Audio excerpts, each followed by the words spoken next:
all these side effects, all this damage isn't the most shocking, surprising thing in the Pfizer documents. And I'll tell you what is. You know, COVID is a respiratory infection. So you would expect a lot of information in Pfizer documents about lungs, about oxygen levels, about mucous membranes.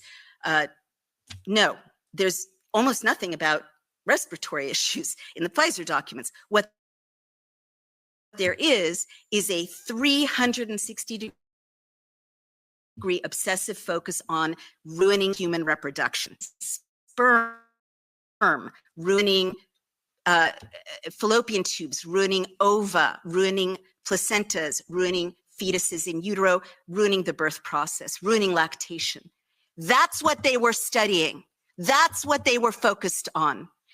Why is that? Why did they take male and female rats, male vaccinated, female unvaccinated, mate them, sacrifice the rats, and examine the cells of their sex organs for a respiratory infection? Why is that? Overwhelmingly, the focus is on ruining human reproduction. So let me just give you some examples. They knew, as I mentioned, that it blocks the ovaries, which could contribute to the menstrual damage that I mentioned. But they also knew, as I mentioned, that the lipid nanoparticles, which are designed to cross every membrane in the body. What is a membrane? The placenta is a membrane. The lipid nanoparticles traverse the placenta of women who were told in my country to get this injection during their pregnancies, violating decades of knowledge about how to not hurt babies in utero, right? You don't give the pregnant woman anything. But women were told to inject this, traverses the placenta. It causes calcifications in the placenta, which prevent the baby from getting nutrients and oxygen. And in fact, in my country, midwives independently are reporting to me, leaking to me as a journalist. When you have multiple independent reports, there's a story there that babies are being born early because the placentas cannot grow normally. And people are nodding. They're seeing the same thing, no doubt, in Europe, or there are reports of it. The placentas are flat. They send me pictures, not normal, supplied with blood and oxygen. And so babies have to be delivered early. So standard. Well, it's not that easy to deliver a baby from a mother whose placenta has been impaired. Placentas are falling apart in the delivery process. What does that mean? It means women are hemorrhaging during childbirth or retaining part of the placenta, which is so dangerous. And so maternal fetal mortality, women dying in childbirth in the West, which had largely solved this deadly problem of the past and other parts of the world, is up by 40% since the injections. Pfizer knew. Pfizer knew that the lipid nanoparticles would go into the baby. And again, what's a membrane? They knew that the lipid nanoparticles would traverse the membrane around the testes of baby boys in utero, thus degrading the Leydig cells and Sertoli cells of baby boys of vaccinated moms. Even if the babies are not vaccinated, they're getting this from their moms. So what does that do? Sertoli cells and Leydig cells are the factories of masculinity.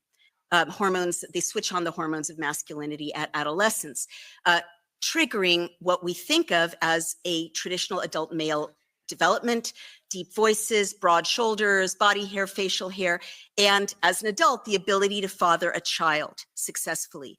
Well, we don't even know if these baby boys in utero at adolescence will grow into normal fertile adult males, even if they're never vaccinated with this mRNA injection. But Pfizer knew they were damaging the testes of baby boys in utero. They knew they were damaging sperm. An andrology report confirmed that the injection killed and motility of sperm in men. And to this day, and this is a job for you all, I believe, to this day, there's something Pfizer knows about dangers to women in vaccinated men's sperm that they're not disclosing.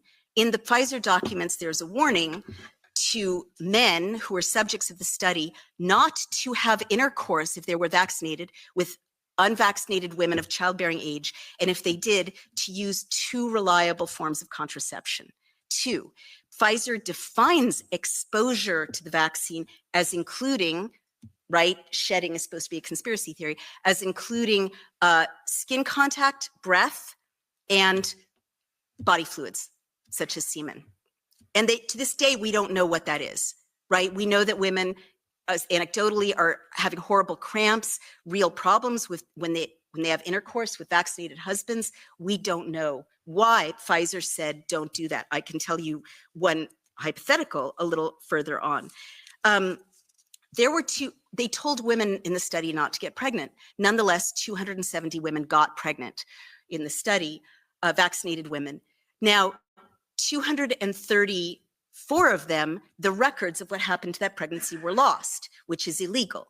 Pfizer is supposed to follow them through pregnancy. However, of the 36 women who gave birth, over 80% of them lost their babies.